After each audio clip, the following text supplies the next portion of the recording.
roses recordades. Salvador Espirú. Recordes com ells diuen que les mans les roses de Sant Jordi. La vella, l'olor d'abril. Plovia a poc, nosaltres amb gran teri.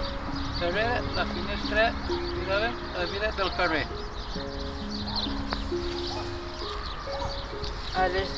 Aleshores, ella veia sempre olorosa. Gallina amb els flors i cercava fora lluny la sorpresa del pobre llac. I deia molt suavement els nostres petits noms i ens serveia. Bona diada de Sant Jordi I que compra molts llibres i molts roses.